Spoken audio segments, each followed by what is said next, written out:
We have a really exciting meetup today, spotlighting two, we call them influencers in the no code space, Doc Williams and Matt Wensing. You'll learn more about them in a bit.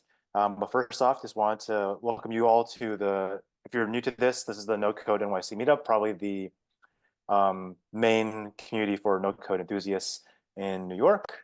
We run meetups in person, virtual, do happy hours. So you're in the right place if you like no code and you like meeting people in the no code space. Let's see, next slide. Great. So Al Chen, solutions architect at Coda. Eric here. You want to introduce yourself? Sure. America's Ronnie. My hair is significantly longer than that photo. And I'm working on a low code dev tool right now called Flexscape. And it's an open source tool for folks looking to build, but they might have a little bit more coding knowledge and they're willing to deploy. Sweet. Previously, I was at Bubble, which I think what most people probably know me for, and how Al and I got to meet and start this meetup together. Yeah. And typically we do a quick rundown of no code news that's happened over the last month or so. And I think Eric, most of this stuff is your stuff, right?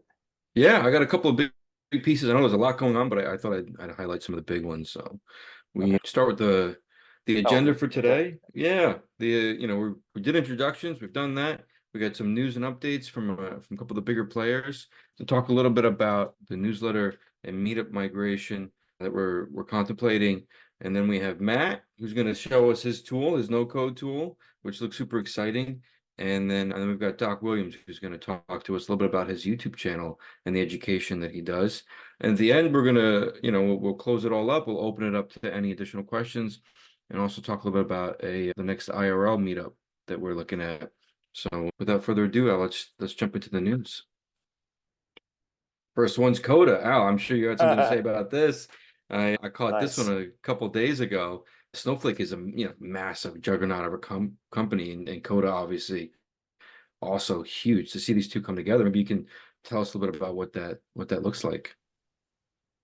Yeah, I mean, if you guys kind of dating myself now, but if you guys remember back in the day, SQL Server was a database tool at Microsoft, and Bill Gates was trying to figure out how do we make this more usable because only database administrators know how to use this like kind of database tool. And Excel was born to kind of be the front end to SQL Server. And of course, everyone knows Excel, but the key insight there was Excel gave regular business people within corporations and companies the ability to access data in their SQL Server databases. So you can think of Excel kind of like the front end and then SQL Server as being the back end. And yeah, the whole idea with this partnership, Coda is kind of like the front end to your back end, which is like your Snowflake database. So yeah, kind of happened out of nowhere, and we're excited to see what happens. But yeah, don't want to keep on talking about myself and things that are going on with my company. So we can move on to the next. Oh, that's great. If you haven't checked out Cody yet, definitely take a look. They're doing some great stuff. Thanks for the plug. Uh, yeah, of course. Software is another one that had some big news this past month. They've got a new community lead, JJ, who's might be familiar to some of you who spend Oh too shoot, I much didn't time know on the internet. he joined officially. Yeah, he's officially on board. I think that's 2 or 3 weeks now. Okay. He's their lead community person. He has his own no code channel that he's been doing for a while called I think This Week in No Code. He does with David Powell, and Yeah. he's been doing a bunch of education. And I guess Software picked him up a couple weeks ago now. And then they also introduced that you're not connected with HubSpot, which is huge, right? It gives you a lot more flexibility if you're inside of a company looking to build something than our average, our usual solopreneur that we see using no code tools. You know, Yeah. and then the last bit, which feels more like a tease than anything, is Bubble mentioned mobile apps, but they've been mentioning mobile apps for I don't know 10 years, their entire life. I don't think I'm not holding my breath that much is going to come of this anytime soon. But the inside baseball on this is they've actually built an entire team around this effort. So I'm not sure how public that information is, but that's what I've been hearing. So maybe, if those folks are successful, we might actually see something come out of this in the next 8 to 10 months. So, Cool. yeah. So this is not building bubble apps on your phone. This is like building mobile apps. on I building a yeah. mobile app on Bubble that can be. Sorry, my brain's not working right now. It's like Yeah. yeah, you know what I'm trying to get at. Yeah, build apps that can be deployed to different app stores. Because you can already build Bubble on your phone. It's a terrible experience, but I've done it. But yeah, this is for if you want to build an app for the Apple, App Store or for Android. I don't know what their store is called. Um, Play Store, Google Play. Play Store. Yeah. So Okay. we'll see what comes of it. I know a lot of folks right now they use a wrapper or they have to build something natively and then tie them together. So this will definitely be super interesting. And then for the folks who are currently using Glide for this kind of thing, I'd be curious to hear what they have to say about what this is going to do for them. So, Yeah. yeah, then the other thing before we move on to our first guest, Matt, is we're looking at doing socials in person. And so if I would love to hear from folks either in the chat or if you want to message Al and I after this, if you have some kind of preference for like evening and beers, or if you like to do coffees and mornings, weekdays, weekends, really trying to figure it out. Right now, at least I'm leaning towards maybe getting everyone together now that the weather's real nice and doing something outside. So if you got a preference, let us know. We'd love to hear from you. And so without further ado, we've got Matt. Matt, how are you? Thank you for joining us today. I'm great. Yeah, thanks for having me, everyone. Appreciate it. And I'm excited to share. I will introduce myself with a few slides. Find it helps me not kick myself later at the three things I meant to say. So thanks for breaking the ice and having slides as well. felt more appropriate. So yeah, let me open this up here. And yeah, so I'm the second time founder. The company I'm working on now is called Summit. And I like to talk about this idea of jailbreaking no code because I think no code is awesome, but the spirit of it is really about breaking through the limitations that are set by a lot of the software that we use and some of the software we have to use. But then even no code platforms themselves have limitations that we're always butting up against. And I think that that's something we want to break the limits of. And I kind of want to introduce myself first since this is a meetup. So I like to say I've been doing no code for 20 years, even though the category hasn't been around. Out of college way back in 2000, and I was hired as a blue collar knowledge worker, I like to say. Basically sat in one of these things and worked with Excel files all day. And it was at a company called McMaster Carr, which is in Chicago, Illinois. This is actually an $1,100 antique catalog. People collect them. It's kind of it's a fascinating place to work, but it means that there's just a ton of data. I think at the time I was there, they had 400,000 products and they sell them to industrial warehouses, manufacturers, et cetera. But my job and a lot of other blue collar knowledge workers' job was basically groom and maintain and parse this data in many cases by hand, day in and day out. They would update about 25% of the catalog every year, and we would have to go through and update everything. And they had databases, they had a mainframe, and they still do. But we were the human processors, if you will. So I was asking myself at 23, I can't believe I went to college for this. This doesn't feel like a good use of my life. And yet I knew enough programming to be dangerous. So back then, the only ally I had was JavaScript. And this was a book. Believe it or not, back then, Yahoo was cool. So Yahoo was actually where a lot of great JavaScript developers went. And a guy named Douglas Crawford wrote this book called JavaScript, The Good Parts. Uh, and I say back then JavaScript was cool. That's not ironic anymore. You are like, what do you mean? JavaScript's amazing. It's like it runs the web. It's like, no, you don't understand. It was a joke. It was a joke, so much so that they wrote a book called JavaScript, The Good Parts, as like an irony because nobody thought it had any good parts. So that was me. I had this awesome development environment called IE55, and the only thing I could do was write JavaScript for it. And so I said, I'm going to figure out a way to use JavaScript and Internet Explorer 5.5 to automate this horrible work I'm doing with Excel spreadsheets and CSVs. And I did. So I wrote this monstrous script in JavaScript that basically would take a CSV file, break it apart. And not only that, but it would let the other people on my team do the same thing. And so I think the amount of data we ended up being able to process went like through the roof, obviously, like 10x, 50x that year. I think everybody's boss got a promotion. It was like, oh my gosh. And then so everyone's partying, but then I ended up getting swept up in the engineering group because they're like, wait a minute, you know how to code. That means you can't be here anymore. So I got moved away from my friends and I got moved into the development world after that. So I became a developer. Now I want to cover like how we got to now. So that's where I am background. That's why I love no code. That's why it's near and dear to me. This was another product that was back in the day, 2007, called Pipes. This is like a no code product that actually let you query and fetch and merge data sources and do all kinds of cool stuff around the web. It was actually shut down not long after because something else took over, which is this whole idea of, hey, actually, you know what people really need is we need to be able to map fields from one place to another. And you enter kind of the plumbing age, as like to say, of no code, which is, hey, if there's a trigger, then we want to send something over to this other place. So if this, then that, Zapier, Integromat, now Make, etc. And the key thing here for me was realizing that the value then was the mapping of things from one place to the other. It's like I can move data, right? My thought now is that what's valuable now is different. It's a commodity now to move data from one place to another. We all know we can do that. The expectation now is that I trigger something, and actually before it goes somewhere else, I'm going to do a bunch of work that actually creates value. I'm going to do a bunch of transformational work, maybe with AI, and I'm going to generate an intelligent summary. So we don't just like send data from our CRM or from a form to our CRM.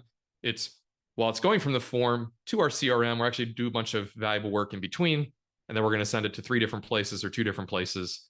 And it's just gotten a lot more complex, right? And so the funny thing is, it's actually still really hard to do inside of no code. So if you take an example inside Zapier, I love Zapier, by the way, and I mean that in the sense of it's easy to use, fast time to value. I use it, but it has limitations. So one of those is, so I want to do this where I get a new charge in Stripe and I generate a summary and then update HubSpot. So you're like, cool, trigger, action, right? Obviously, somewhere in the middle, we need to use AI. So I'm just going to throw in an AI step. And so I do that. And then it's like, okay, now just give me the data to do the interesting work. And you're like, well, okay, I need to get the data somehow. So how am I supposed to do that? I got to search Stripe, right? So I go to their AI tool. Their AI tool says, happy to help you. Type in what I want. And what it ends up recommending is a code by Zapier step to do the interesting part. So it basically says, we got the trigger set and we got the action, but to do the valuable work, you actually have to code, which to me is a little bit of the draw the owl vibe.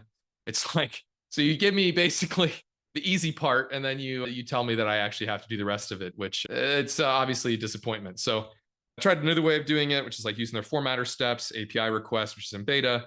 Then I get this drop down of like, okay, I need to search Stripe, and then I need to work with JSON data.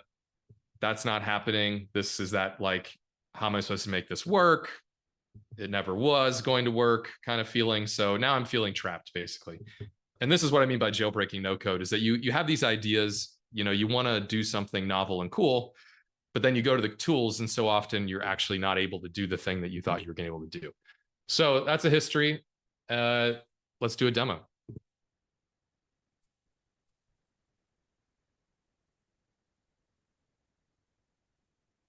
All right, cool. So that's not it. Let me get my Zoom skills improved here. While you're doing that, if anyone has any questions or if they have any feedback, Yeah, feel free to drop them in the chat or raise your hand, and at the end we can definitely talk through. Yeah. So as I said, we want to break the limits to no code and allow you to do more. What we're not doing is we're not trying to be the trigger or the action. Summit is very much about how do we make it easier to do the work that happens in between, because we think that's where a lot of the value is. So yes, you can make new triggers, you can make new actions. Really, actions are kind of all the step between the trigger and the final action. But how can we improve the middle of the workflow in all these tools? And we have a couple of examples that are free. We actually have pre-built components. One is called Schedule, allows you to run automated workflows on many more schedules than the built-in Zapier component.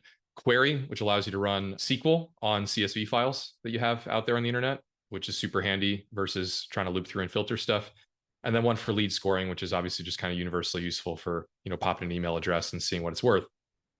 Those are all actually built, though, using what we call our model builder. And so our model builder is build your own behind the scenes. And that's what I want to show you today. And actually want to show you some stuff that we haven't shown before because it went live yesterday. So I'm going to pop into the model builder and show you what that looks like. So this is the tool. As you can see, models is just a way of saying, those are our objects. So if you're in, obviously Google Sheets is a sheet, Docs, it's a doc. In Summit, they're models. And so that's what we have. And I want to load up that Stripe example and show you how you can actually do that with Summit. So this is our canvas, and it's a builder. And what this is actually doing is just kind of describing what you see, and then I'll explain how I built it.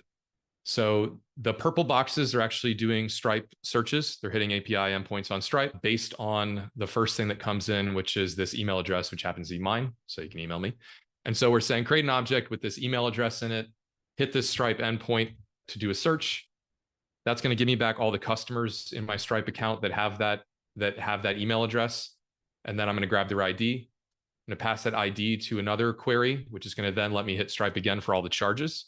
What I'm trying to do here is I'm trying to build a data set that I can feed to AI that the AI can take then and generate an intelligent summary of this subscriber. So, I want to know, hey, they just got another charge. Was it bigger than usual, smaller than usual? Did they cancel? Is it a one-off charge, an anomaly? In order to do that, we need to use an AI technique. People talk about RAG, which is retrieval augmented generation. It basically just means, simple terms, in the prompt, rather than just writing a generic prompt, let's feed it some data that it can use to write something intelligent, right? So we're hitting Stripe twice. We're actually merging the data from both those queries. And what we're also doing is, to make a better prompt, what's really nice is being able to feed it examples. So we're actually going to pull in an example here from Google Sheets. We're going to say, this is what we want the summary to look like. So based on the provided data, this customer account has the following activity. Obviously, when you use AI and you feed it examples, it writes better output. And so the entire picture here is what this model lets us do is feed in Stripe historical data, pull in an example from Google Sheets, merge all of that, and then we have an enriched prompt, which we actually end up feeding to GPT. So if I run this and all goes well, there we go. So this is the summary from GPT. Based on the provided data, the customer account has the following activity. This is the format that I was looking for. Fits the format. The numbers are correct because I fed in the data from Stripe. And now I can take that and I can respond with it. So you see here, this last step, JSON response. I'm actually choosing on the fly what I want the output of this to look like. That's important because we know as no coders, one of the most aggravating things is you're trying to bring data into a new tool and it doesn't like the format, or you don't have good formatting tools, or you can't parse the data, or you can't whatever. So Summit is not only friendly on the front end of saying, what do you want the inputs to be? We think the most important thing is on the back end, actually making the output easy to work with. So we have endpoints, and for every single model you build and you click publish and set live, that actually ships an API that has multiple endpoints. So for this one model alone, we can actually get back a single column. We can get back all the data that's in that JSON object. We can get back a log of everything that happened, like a console log. And then we even have what we call the kitchen sink, which is just basically everything, which is enough for you to build charts, graphs, etc. So this means that we can actually load this into Zapier. So here's an example. We have a companion app in Zapier called Models. It's called Models by Summit. It's in private beta right now, but we can invite you in. All this is free, by the way, to try and to work with. We're not charging anyone yet. So this is Models by Summit. And what this lets you do is I can actually look now and I can scan every single model that I have in my Summit account. Everyone's available to you.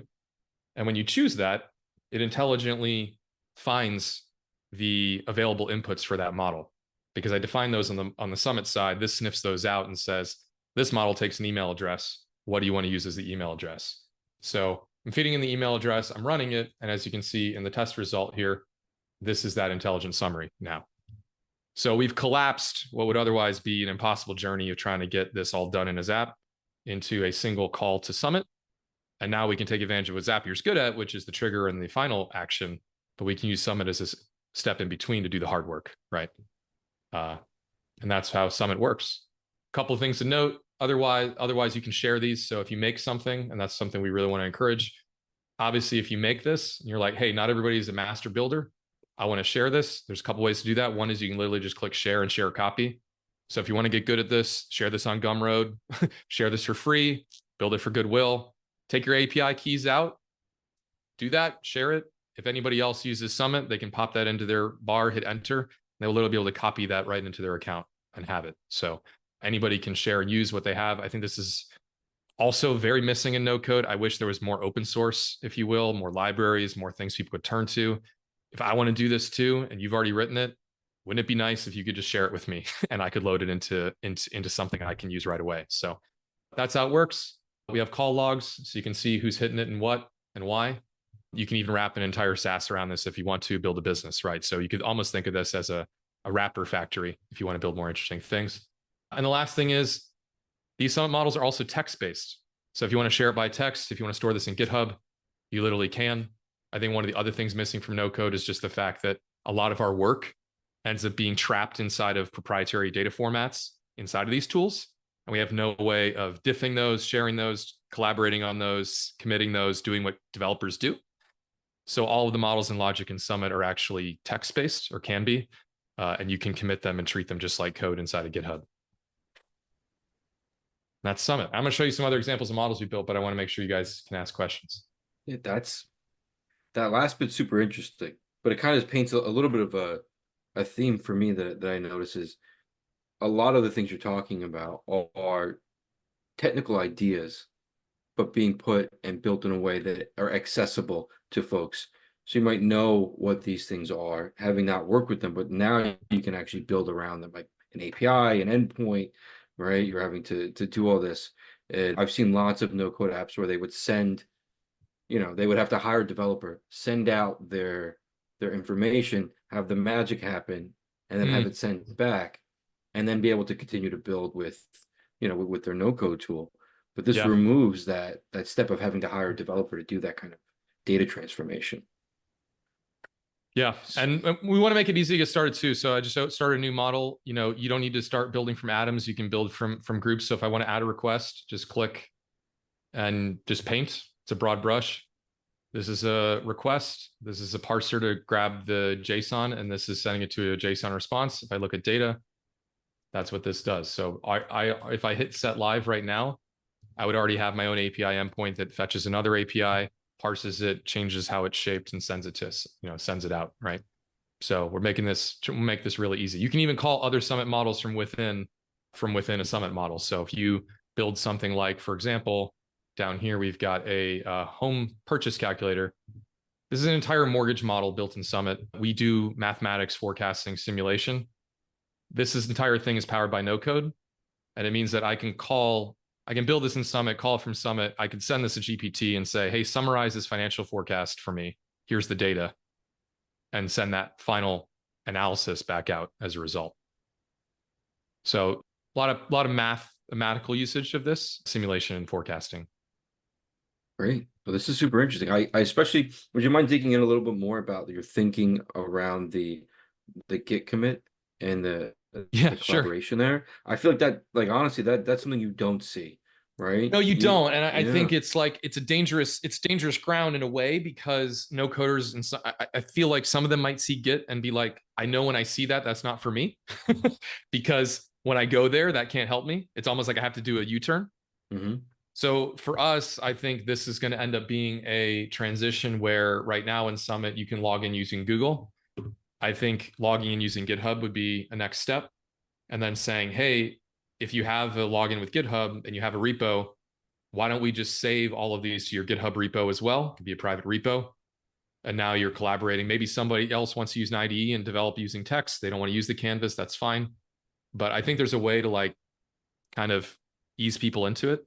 Yeah. And I can finally start to earn those little screenshots that developers have where they track. You need stars to get ahead, right? Yeah. Yeah.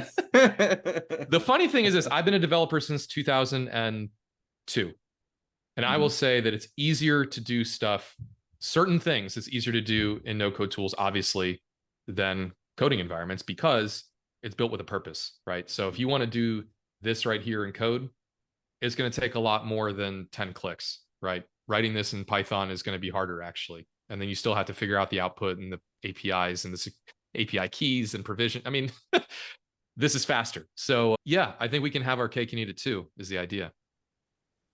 Sounds magical. Sounds like you're reaching the summit. That is the big idea. With that bad joke, does anyone else have any questions? Does anyone else have anything else they'd like to dig into a little bit? I had a quick question more on the business side of things. Like, how are you currently looking at the go-to-market strategy and all that kind of stuff, more from a company standpoint? Yeah. So our focus right now is it's a three-part strategy. One part is free. So for developers, for builders, having the maker tier be free so people can learn how to use it for free, build interesting stuff. once something goes into production, you exceed a certain usage, then there's somebody's paying for it probably because it's valuable. And, we sort of figure it out then. The other part is we also have the pre-built components. So that's really more of a marketing thing. So this is query. You can see I'm running a SQL statement on a CSV file.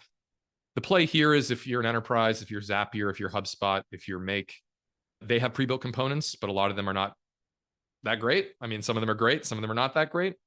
As a business, we can actually white label these and sell and power widgets within other no-code platforms if they're interested. That's more the enterprise play.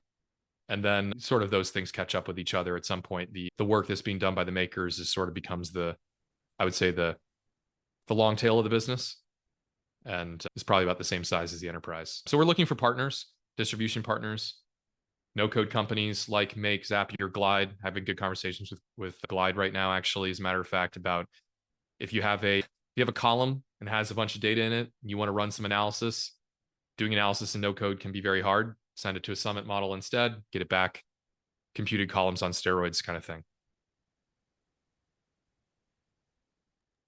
I love it, man. First of all, man, I think it's a great job. I already just signed up. I need access. Heck Signed yeah. up for a meeting for you. But I was wondering, a lot of things that you were talking about, I think it was really good. And I was just looking at your YouTube channel for a second. What's your path? Because you know that wide spectrum of no coders, a lot of things that you talked about, I would say it's more on the high end ones that understand that. What's the education path to teach people the model or the recipes, how to start building the recipes themselves, building it out? Yeah, I love it. So I like to say when I retire, if I can afford it, I want to be a math teacher. I love teaching. Problem is I have to build a business first. Some of us have done both somehow, which is amazing. But no, you're absolutely right. So we want to make the UI UX easy. We're starting with, I think it's kind of the Tesla strategy, social commentary aside, of we're starting with the Roadster. We're starting with the S. We're going to work our way down. So if this isn't intimidating to you, if you want to get started, great. We're trying to make it a little bit easier where if you want to add GPT, you can just drop and paste, but you do still have to figure out how to stitch these together, right? So there is a learning curve. We need to create tutorials, videos. And what I'm really hoping for is that people create, take this and run with it. Like make the Chargebee version, make the Shopify version, make the whatever, package that up and say, use it, learn from it, but education is key. Absolutely. And I think we have kind of layers of difficulty, and we're kind of starting with the deepest layers. And then we're going to just kind of work our way up. I mean, if you want to just benefit from Summit without learning it, you can actually just have somebody else. You can get an account. It can be empty.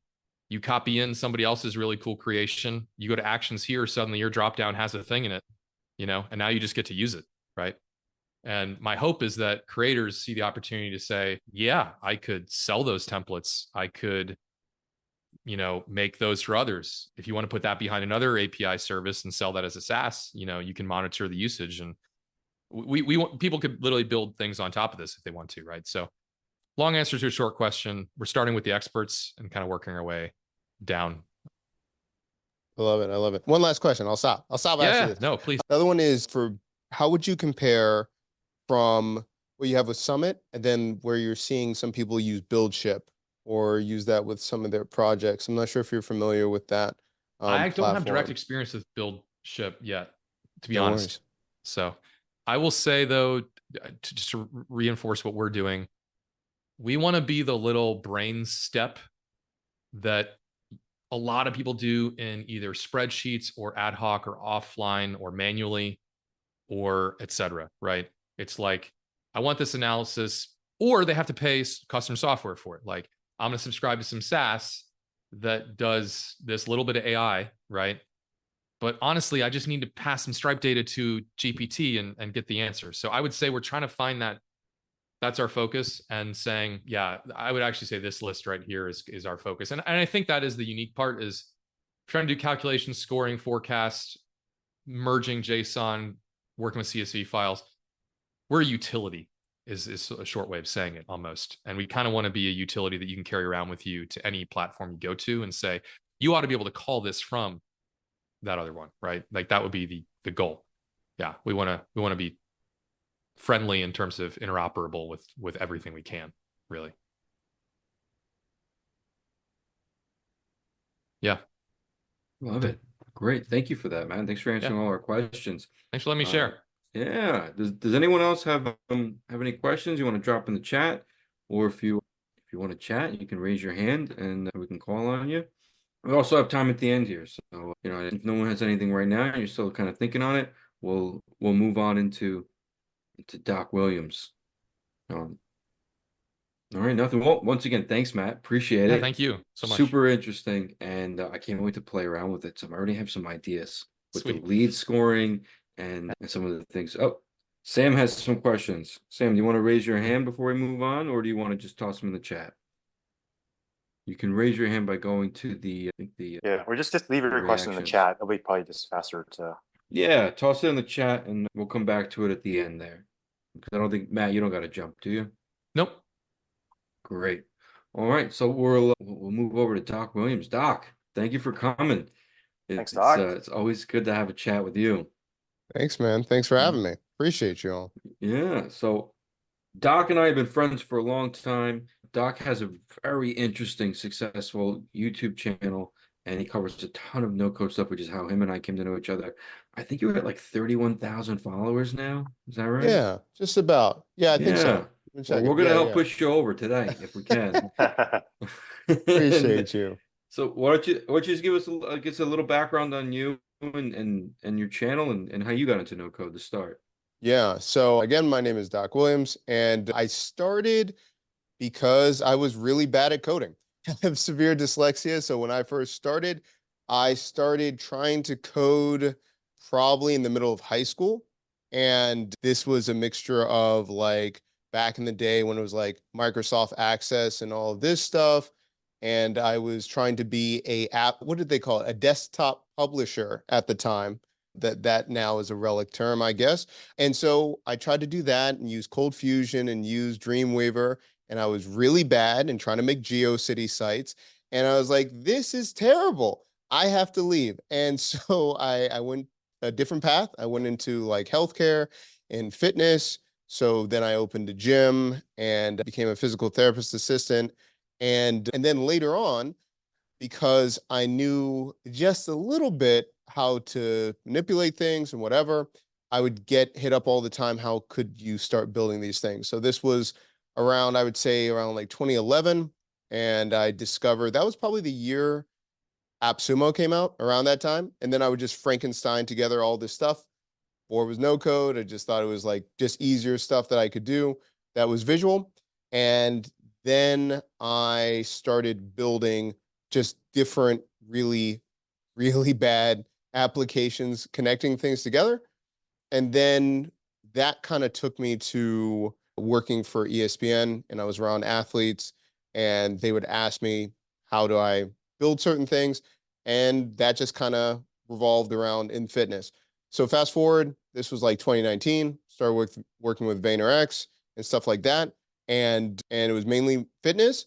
And then the pandemic hit, and all my fitness clients had to close their doors. So this was like March 2020. And I was just in a little group called like 100 Days of No Code with Max. And Edmund mentioned to me, so yeah, 100 days, I was just doing my normal stuff, but I just had unlisted videos. I didn't think anyone cared. And like Edmund's like, well, maybe you should like unlist, like maybe you should publish them. And I was like, I don't think anyone cares about this stuff. So that's how the channel began. I had the channel for years because I would just send tutorials and SOPs and documentation to my clients. And then that's when I would just ramble on YouTube. So in the middle of the pandemic, I said I would build 3 businesses every single night for 40 nights with no code. And that's how I started working with Trends and Hustle.co and stuff like that. And that takes me now here. All right. Well, so I'm gonna for those of you who don't know, Edmund is the host of the Coldest podcast. Max is from 100 Days of No Code. It's a 100-day challenge where you do a little bit of no code every day. And then the last one you mentioned was Trends. And I think that's Drew Riley, right? Ooh, that's great. This is actually before Drew's thing. So this is trends.co. So this is, isn't that a shame that I forgot his name? Sam Parr? There we go. Yeah. Isn't that terrible? So yeah, that's Sam's thing. That's Sam's thing. Yeah, so he was part of, and that was the hustle, Yeah, right? yeah, Was yeah. yeah, And so now he does like, what is it? The podcast. Oh man, I'm killing it today. I'm yeah. No, terrible with I'll names. pick up the slack here. It's my first million. Thank you. And now he's doing Hampton Yep. and all those things. So yeah, all those guys. Yeah. Yeah.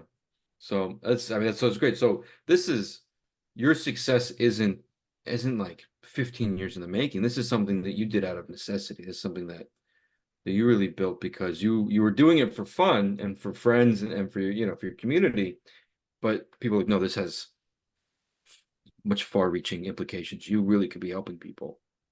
Yeah, yeah, and it really yeah, it really did. It really did. And I would like to say like a lot of times when people see like the no code channel, there's a lot of different stories I don't tell because it just doesn't make sense or people don't care about it. But like out of this, and I mean wherever you want to go with this conversation, but like also I consult. So I'm one of they it's NBA Summer League. So if people don't know, like the NBA, National Basketball Association, they have something called Summer League.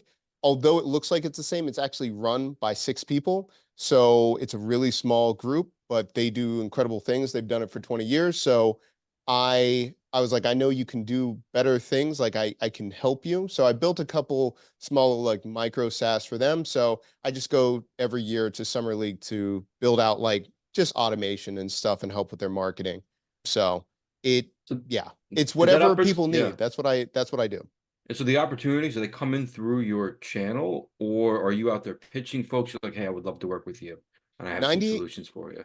yeah, that's a great question. 98%, it's just the channel. Every time I try to pitch or I do some kind of lead magnet thing, it just blows up in my face. I'm like, these aren't the right leads. Like, I'm not really feeling it. But it basically, it's a lot. And what I would say is for YouTube, it's a love it or hate it. There are some people, and they say it in the comments, they hate how I talk. They hate what I do. And that's great. I don't want to work with you either. But it's people that do like me, then they've already seen the content. They already know what I'm about. They already seen, how I'm going to be. So I think it feels like it's an extra filter even Mhm. before even working with clients. So yeah, to answer your question, yeah, it's pretty much all YouTube. I feel like this is certainly distinct because it's a media play, but so many of the successful no coders I've come across have followed a similar path. They tried to build something, or they did build something for themselves, and they use that as representative of their work and what they're capable of, and that is what gets them the good paying job. That's what gets them the next client. That's what gets them in. And so it's super interesting because you haven't focused on one tool. You've tried a ton of tools, right? And so Yeah. talk to me a little bit about how you've chosen which tools to get into, which ones have you, making videos for, and maybe what your next series is going to look like, series of videos. Oh, that's a good question. So basically, I tried almost anything. So for a time, I still do some consulting with AppSumo, but I would go through like 15 tools a month. So I was just constantly looking at what new SaaS products were and all these things. And then I would start doing challenges. So like apps without code. So Tara's thing, I built out her cohort and training all their students with Glide. So I had to learn Glide and building out all the documentation with that. Softer, Flutterflow, Bubble. I mean, almost, I would say all the main ones, but then there's some like canonic ones that just do not market themselves correctly, which I think are great. They're in the pack. Buddy Base, I use a lot. I'll talk about what I'm working on in a second, but pretty much anything I try to do. But I would say it's just interest first. If I have a client that's trying to do something or I'm interested, I'll just start doing content about that.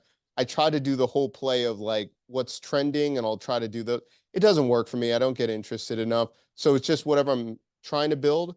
Mm-hmm. Tried Bubble multiple times and I just realized I'm not a Bubble guy. So so on my channel, all my Bubble videos, people just keep yelling that I suck at it. I'm like, it's the build with me series. I'm showing you that I'm learning.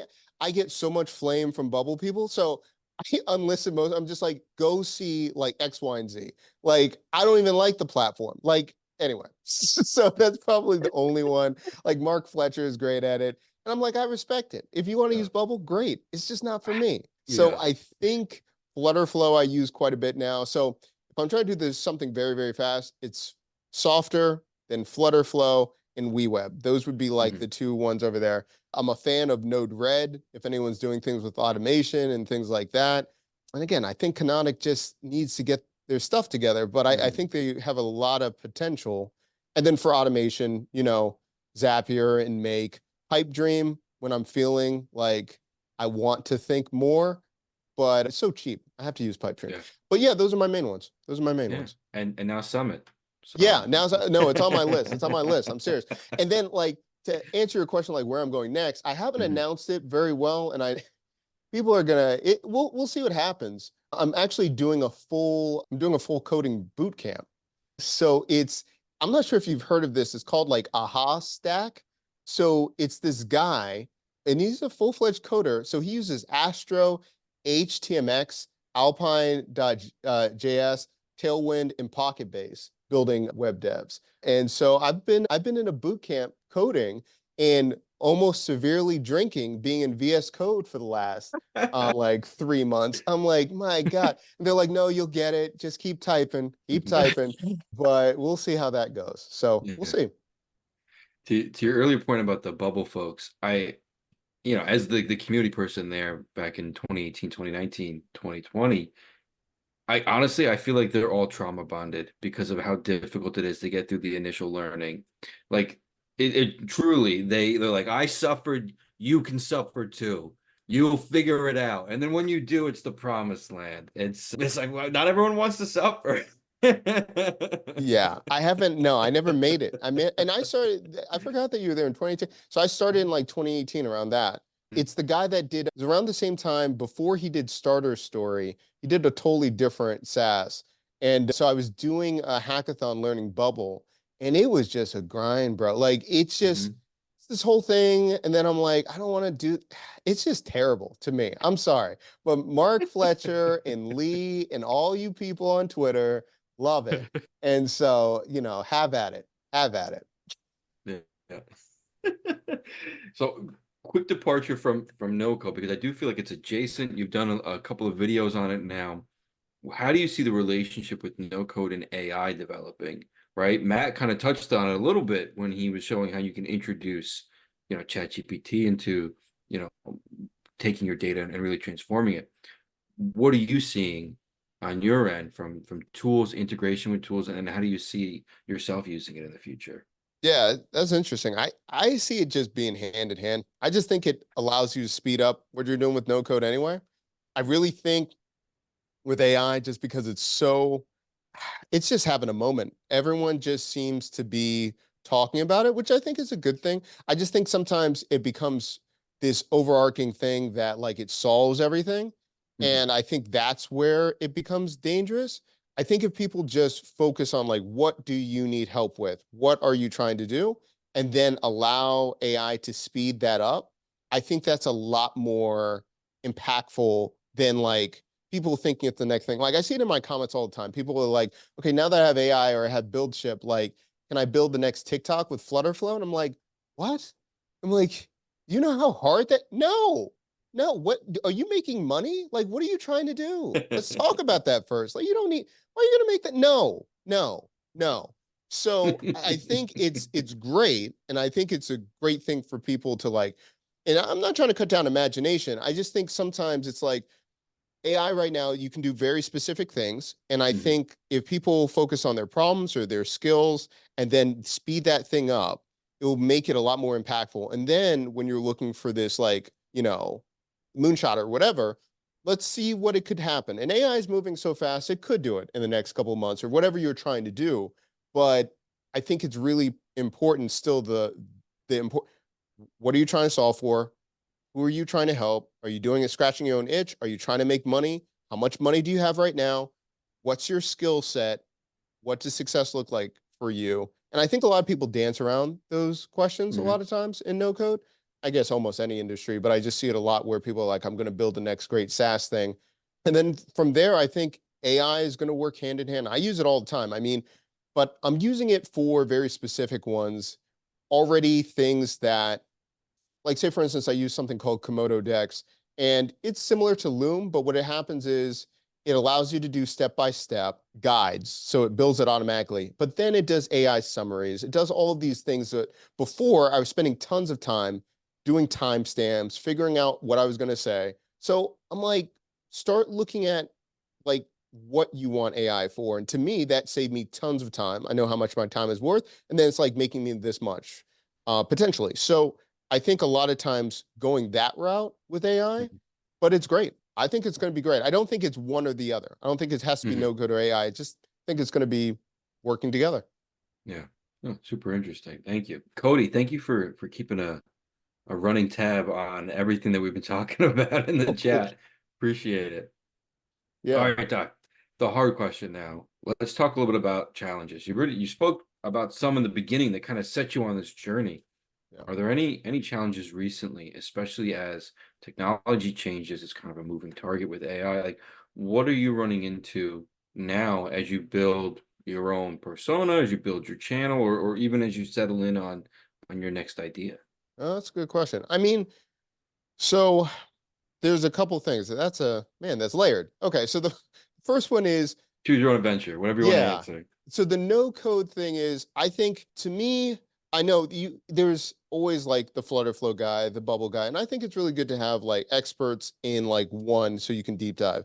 I think people need to think about just being more generalists or just having an open mind of what tool works the best for them to get their end result, and they'll be a lot more happy. I see that a lot of people are trying to, I don't know, try to put like square in a like a circle. Like it just doesn't work. Like I get so many people that software is really good for a lot of things, and it's a good beginning tool. But then I see a lot of people are like, I want to do all this expansion work, and it's just not the best tool for it. So I think it's education and people understanding like critical thinking of the problem and how to solve it, and then getting an array of menus of like, here's the tools, go pick something like that. And Matt was kind of talking about, I just want it to be more open. I want no code to be more open where you can work with a lot of different tools. And that's how, ironically, I ended up in this boot camp for coding because I was like, I just don't want to be tied to a tool all the time. And so it's kind of weird in this space because I feel that a lot of no-code tools like Glide and software are going more enterprise, and that's fine.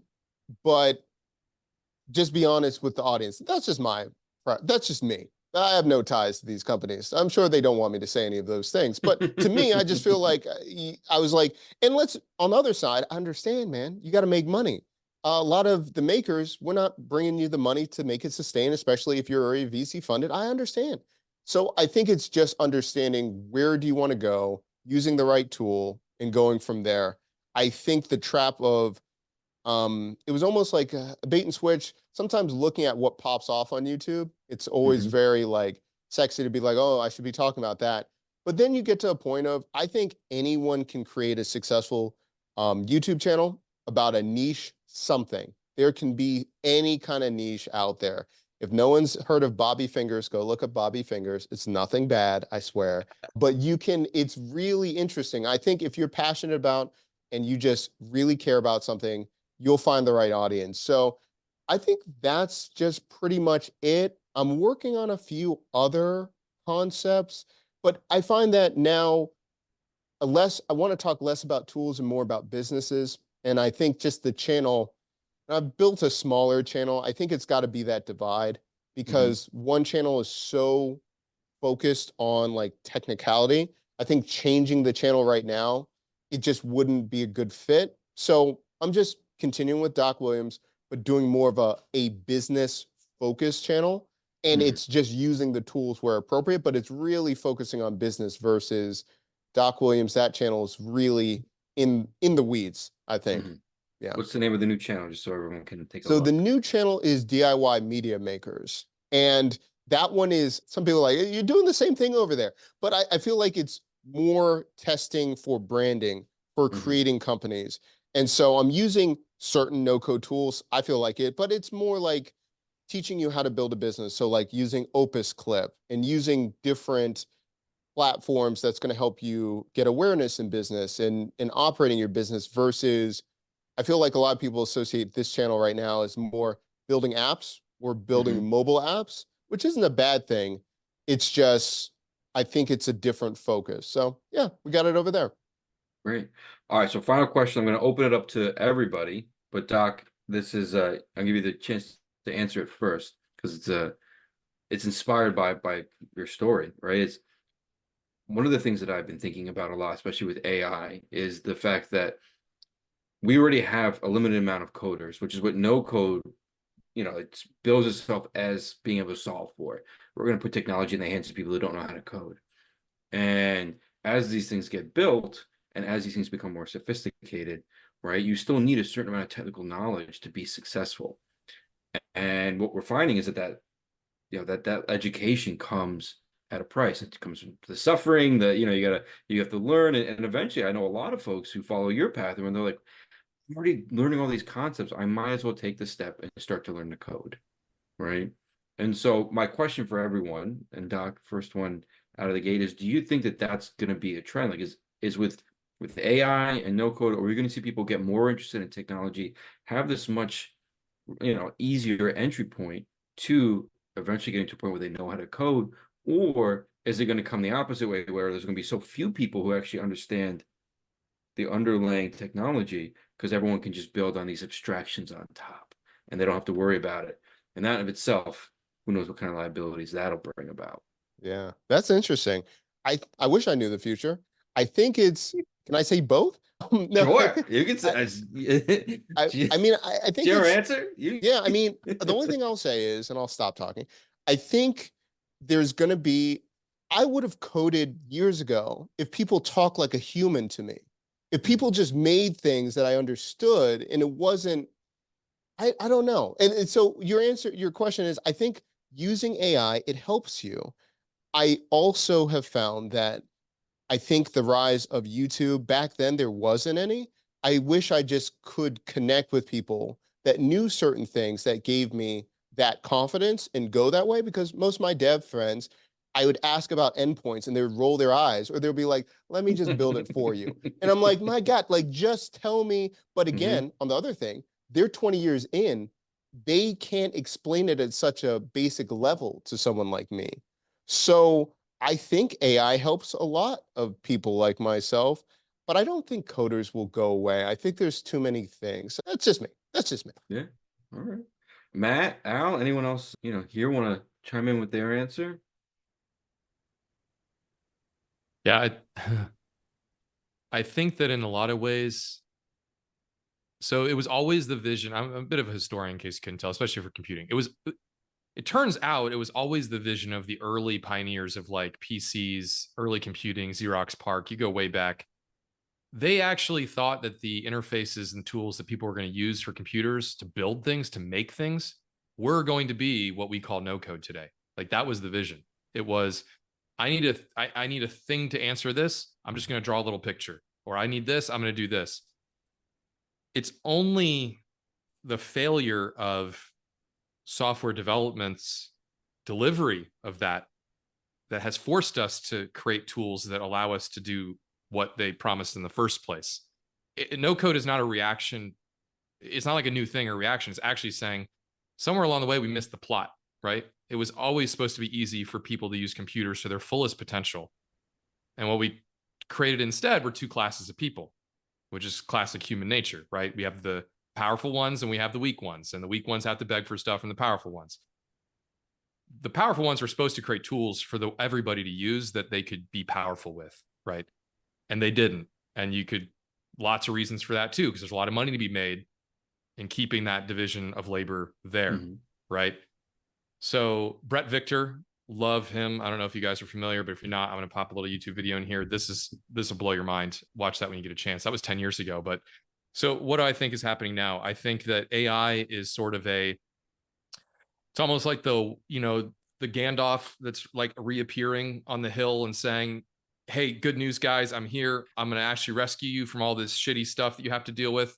And we're like, yeah. And he brought the riders with him and all that. The problem is this: if the output of AI is in a language you can't read, where are you left, right? So what you're left with is a situation where if it delivers the silver bullet, congratulations, you won, right?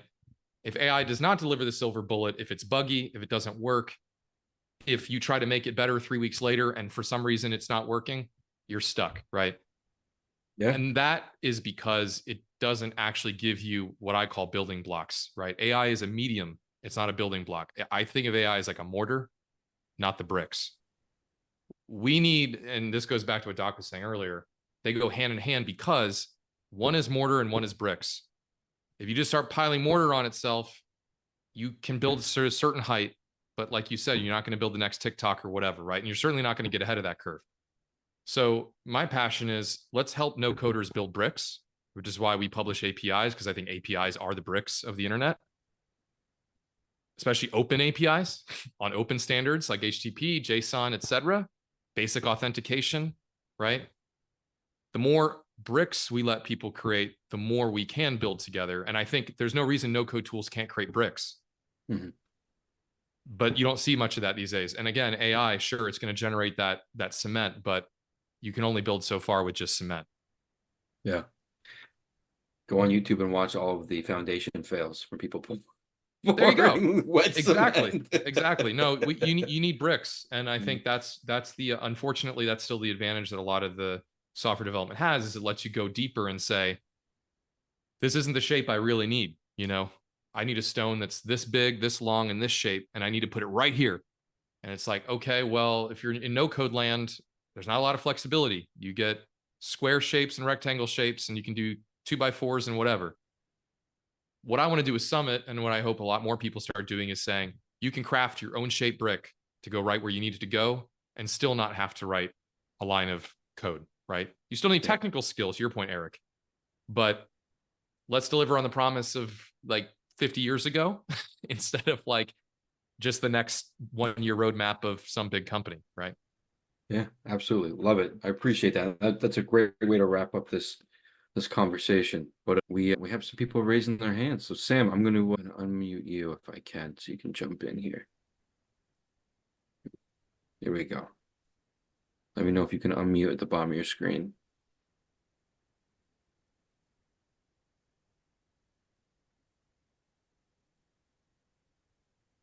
Or I can... No, not yet. Let me try this, Sam. Let's do this. How about now? Okay. Yeah. There we Thank you so go. much.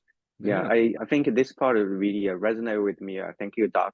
So I think I went through the reverse journey, but I arrived more or less a similar path. But anyways, it's still going on. So I was a hardcore coder, right? You know, I'd write all the Java code and all this stuff. So, but I was not satisfied because all my time writing code, I'm getting very little output. I was working in Washington, D.C., a lot of federal, I mean, public sector stuff. I just feel like I'm not making stuff fast enough. So that's why I started looking at the low code. So I went to Salesforce. I got certified in Salesforce, Apping, OutSystems, Mendix, and all this. I also I did it, you know, anything I can find my hands on. I tried them all, okay? And lately I'm in AppSmith and all the different other stuff as well. But I think what I find out is, yes, I'm very unhappy, not satisfied with what we can do in terms of productivity and quality of coding. But at the same time, every tool I try to use, other than, of course, the $2 trillion market, which is Salesforce, you know, other tools are just lacking. Of course, it solves some problems, but the fundamental problem to me, as Matt has mentioned as well, is what are we trying to solve here, right? So what we're trying to solve here is, I would say everyone, code or not code, is able to understand the flow diagram. And that is crystal clear. You can say, I want to go to this place, which is a page, display this data. I want to make some decisions. I want to route to different people for case management and all that. If you can draw it on the napkin, someone can code it for you. I think the basis of any local tool in the basic level should be able to turn something that I draw on the napkin and turn that into an application, right? So this is the workflow part of it. The workflow engine has been around for 20, 30 years. And then we have we solved this problem, right? I would still say we have not solved this problem yet. Okay, workflow aside, user interface, every page, have we solved the problem of if we draw something on the napkin, we can make it to a user interface? I would still say we have not solved that. Of course, React and all that made great strides, and Figma and all this, but we're not there yet. I think if we solve the problem of user interface and the workflow together, and make it open, I think we will have low code too that everyone can use. But that's my comment. Yeah, but thank you. Thank you for sharing, Sam. Appreciate you being here. Yeah. Anyone else have anything else to add before we transition into wrapping up today's meetup? No? All right, great. Well, thank you all for coming. I thank our guests, Matt and Doc. Fantastic having you. I'm going to drop the Luma, the meetup link. So we are going to start putting out things via email. In addition to the meetup group, we're going to slowly transition away from meetup simply because they got bought and they're not being very well maintained. And honestly, it's a terrible platform all around. So Doc, I'm going to probably follow your lead on this. I was already looking at it and building a softer website for the meetup group as well. We have the URL nocode.nyc, which I'm really happy I snagged back in the day. So we're going to use that. We're going to populate that, and we'll slowly make the transition. So if you want to get emails about everything, sign up for the Luma group right now. That's where I'll be gathering emails, because Meetup doesn't give me the emails for all of you. And yeah, with that, no one, well, Nima's got something to say. Nima, I'll get to you in a sec, but the only other thing I want to say is we're going to try and do something outside, coffee, drinks, something soon in Midtown. So for all of you who are in New York City, you're welcome to join. Keep an eye on that meetup page, and the eventual new website will be launching shortly.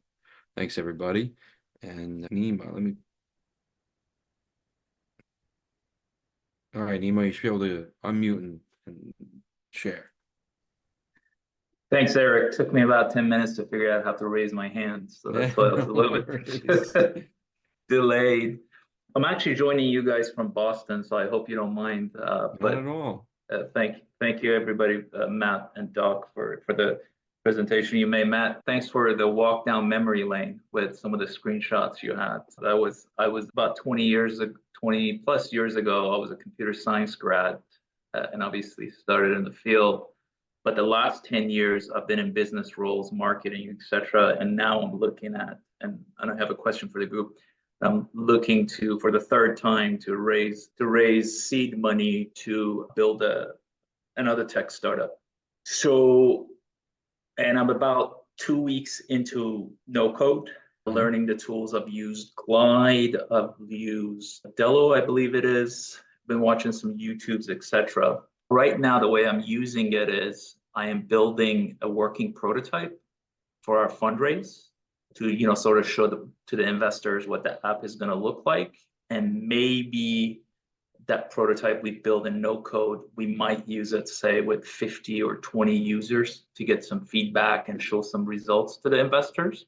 Mm-hmm. In parentheses, Eric, to sort of one of your comments, even though I'm a CS grad, highly technical, but new to no code, very quickly it got hard, right? Mm-hmm. And I don't think like cousin that is not really a techie or whatever would have as easy a time as I thought one would have picking up no code, maybe to a lot of the comments you've made. Hopefully it'll get better. But my question to you guys is, what's been your experience? What are you seeing with startups? Should I, let's say we raise the money and we use the prototype to get some user feedback. Do we throw away no code and then build a tech stack in a technology engineering group using sort of these more classical things that's no code? Or do we keep a mix of them? I mean, obviously, it'll highly depend on what type of business it is. But what are sort of some things you're seeing on the street? What are some hints or suggestions you might have? Sure. So I have a lot of opinions about this, but I want to make sure Doc and Matt, if you have any, you want to jump in before I do. Go ahead. I've got too many opinions. Just, I mean, it really depends. I hate to be like that. It really depends. I'll send you a YouTube clip. We've seen people that raise from using a Dalo, Flutterflow, Some have stayed, some have shifted over to like Flutterflow and they're scaling. Some have 22,000 users. Really depends on your functionality. And it depends on your team and everything like that. I think, just in my personal opinion, I haven't seen it one or the other, but I have seen that what usually sometimes gets in the way is not having a one major feature that you're trying to get. Like if you're going for VC funding and or for a seed round and you're trying to prove this, a lot of times people will build it out in Figma or build it out in no code, and it's so convoluted. It's really hard to show that one feature from start to finish when the user is creating an account, does that action, it completes, and everyone, celebrates. And so if that is shown and, built out, depending on the feature, I've seen it go very well with no code in some instances, but it just depends. But I can send you the video. There's one group out of Flutterflow. So there's like Flywheel Studio. They kind of specialize in apps that help founders to go get funding. But there's a number of different just solo founders that use no code. But yeah, those are just my. That'll be helpful if you could share that. Would be great. Thank you. Matt, any quick insights before I share mine? Yeah, I mean, Doc nailed it. The other thing is just keep an eye on like the technical debt that you're accumulating. I think that's really what you're doing. You're trading not necessarily understanding the chassis or all the way down to the core, if you will, for speed. And it depends there is it may never matter, it may never matter. But if it does, you just never want to be caught off guard by that. Like you want to know, yeah, this is going well. At some point, we're going to have to X. And that way it'll never hit you like a brick wall. Instead, you can, phase into it, ease into it, whatever it is. V2, it's going to have to be different. Just, and that, I think that means having somebody technically deep enough to know the architectural choices that you're really making when you accept the trade-offs, right? Yeah. Matt, so a follow-up on that. Let's say somehow there are investors that are sort of hip to some level of no code. If they ask a question like sort of like, well, how much traffic or how much stress can a no code solution handle before you need to move to something else? What's sort of like a good response for early stage for them? So I'll be brutally honest with you. That means they're not going to invest. If they ask that question, you've already lost. They should be so excited about how much money they're going to make by investing in you that they don't care if you have 5 hamsters running in a wheel behind the scenes. And you know what they're really good at? They're really good at buying more of your company and giving you the money you need to switch to a different platform, to upgrade everything, to hire engineers and all that. Like you got to get into the place where they believe in you so much as an individual, especially at early stage. They're investing in you, not the technology. Later, that'll change. But the earliest stage, it's Nima's going to figure this out, right? Is really what they're saying. And yeah, that's fair. If they don't say that, they're not going to invest. If they want to invest, like one of their last questions out of curiosity is going to be like, oh, tell me about your technical choices. But you're not leading with that. You're leading with you. So I would say anybody that's asking that is probably not a savvy investor at the early stage. And then the savvy investors at the early stage are going to say, you might have to change the platform 4 times. I don't care. That's not what I'm investing in. I'm investing in the market. I'm investing in the team, right? Yeah, that's fair. That's fair. I've pitched over 200 investors and raised a lot of money, and that's been my experience. It's brutal, but true. Sam, you got something to add? Yeah, thank you. I just want to say I just went through the similar thing using Adalo as well. I mean, I was not. I was brought in from the investor side to look at someone using Adalo to build a prototype and all that. Eventually, my question was like, how does this even scale? And Adalo's license paradigm would not allow you to scale to anything more than 10,000 people and all that. So yeah, clickable design is perfectly fine. Just as Matt said, you will face a lot of questions from the VC side. Yeah, I would not recommend Adalo. Thank you. Thanks, Sam. Yeah, so a lot has been covered. I'm gonna try and give you a little bit something more tactical. One, going with a no code early on. If you go with someone reputable, they almost always have some kind of enterprise plan where they can accommodate just about any size, storage, data, whatnot. The real question is, can they move quick enough? Does their platform allow you to process data quick enough to give you the user experience you're looking for? And again, that comes down to what are you building? What's the complexity of this, right? I came across several multi-million-dollar businesses that did not openly talk about the fact that they use Bubble, but they use Bubble because what they were actually building wasn't technically sophisticated in an incredible way, but the business they had built supported those kinds of numbers. So, the ability for you to use it really comes down to the kind of business you're using, you're building rather.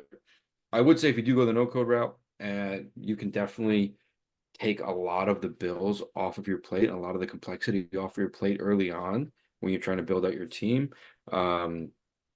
With the company that I'm working on right now that I'm building, we're bringing on a lot of folks who they lost their hosting provider, and the option was either set up your own hosting or move over to somebody who can provide it for you again.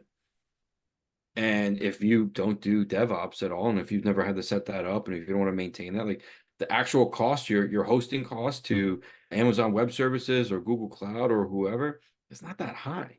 But having all the knowledge and the ability to take care of all that, having someone on staff who can make sure that your uptimes are constantly going, and like having someone to yell at when things go wrong, like those things all are valuable. So starting with no code, if you don't have a big development team, or if you don't have an outsourced team that you constantly can go to, those take a lot of those headaches out of the way while you prove your model. To Matt's point about technical debt, do keep that in mind. But again, comes down to just how complicated and complex it is that you're building. If you do go the no code route, I will say this: back up your data. You can, once a day, take your database and copy it someplace else, send it someplace else. A lot of them have built-in databases, or you hook up to another no code data. Make copies, back your stuff up, make sure your privacy rules are in place the way they're supposed to be, so your stuff is more secure than it would be otherwise. These are a lot of the things that people don't take into account when they adopt no code tools. Treat it like a proper tech startup, even though you're using no code tools, and you will have a great time getting things off the ground. And if you have to move to something more traditional later on, you absolutely can, but only if the business supports it. A lot of the people that fall down are because their business isn't capable of making the money necessary to support it. And then when Bubble goes and jacks up their price 15-20% a month, you're freaking out because you don't have the revenue to support it. So, well, then the business probably really isn't there, because the idea of hiring some $150,000 developer to maintain all this stuff that Bubble replaces is in of itself a daunting task, right? So it's a good idea. It can be, for sure, but there are trade-offs, and you just got to be cognizant of them. Yeah, that's helpful. I'm thinking. I mean, I will. It's just my initial reaction to studying no code a little bit. I'm hoping that at least for early stages, let's say if I use like a traditional development, completely making this up, maybe at early stage for every dollar I'm spending on development, I get to spend $1 on marketing. But if I use, say, no code and everybody's on board from the investor to the team, et cetera, maybe I'm spending 25 cents on development because no code like accelerates so many things. And then I get to spend a little bit more on my marketing side for the same raise. I think I have a hypothesis that kind of efficiencies can potentially be gained from using no code in fundraising. Absolutely. I've seen that with agencies too. Bubble agencies will charge a third, a quarter of what a traditional dev shop will charge for the same work. And also the benefit of you yourself and people on your team being able to jump in and do things quickly, especially at that time of the company, is massive. I mean, Webflow is killing it because they're like, oh, our marketing, your marketing team can like update your websites now. You don't have to go to, like, that was like their whole pitch for a while. That took them, it took a really big jump, and that was their whole the theme was like, your marketing team doesn't need your developers to change the colors, to update the copy, to move some boxes around. Like, they can do it without them. And like, huge. That Right. simple fact, right? So if you're willing to learn and the folks on your team are willing to learn a little bit, you'll unleash a lot more cycles, right? A lot more of you being able to iterate over and over again, quicker, sooner than waiting around for your developers to make the updates you need. Do you guys know if there's any no-code tools that are sort of like, for example, in healthcare, right? You need to be HIPAA compliant. Yeah. The way you exchange or store data, et cetera, et cetera. Are there any no-code tools that are sort of catering to the regulated markets like healthcare? In the chat, we have blaze.tech. Doc seems to know one. The tool that I'm working on can be, depending on how you handle the data, but we're a low-code tool. We're not a no-code tool, so it's a little bit different. Doc? Yeah, no, Eric hit it right there. It just depends on when they're talking about HIPAA compliant. First, I always say, is it a knee-jerk reaction that a VC investor is like, are you HIPAA compliant? I hear that all the time. So it's like, well, do you know what HIPAA compliant is when it regards to data? Like, do you know? So it kind of just depends, but it more has to do with the database and what you're using on the back end, and what are their standards? Are there standard operating procedures, their documentation that's like it needs to comply and do X, Y, and Z for us to invest or for us to do those things? But in general, if you're using a database like Xano or other things, again, depends on what your investors are looking for and what you're trying to do. You can be using different database sources that will be to the criteria to do that. The same thing like Eric was mentioning, that like low code, no code, a lot of these platforms, if you're going that route, it depends if they can integrate with it.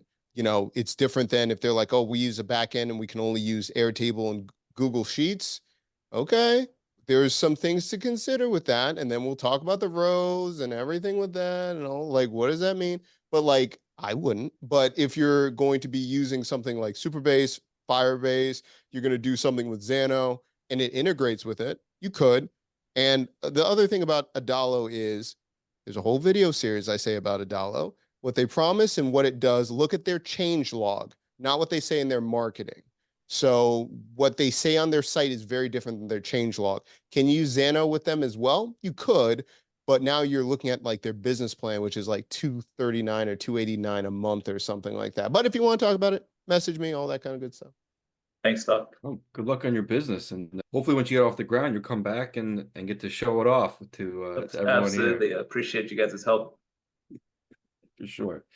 All right, I think with that we can probably call it an evening. We're just about on time here. Matt, Doc, I want to thank you again for spending the evening with us. It's been fantastic. Some good conversation came out of this too. And for the rest of you, thank you for joining us. Hopefully we'll see you next month. And in between then, we'll see you for coffee or drinks somewhere outside in Midtown Manhattan. Have a great night, everybody. Good night, Thank you. everyone. Thanks. Bye, everyone.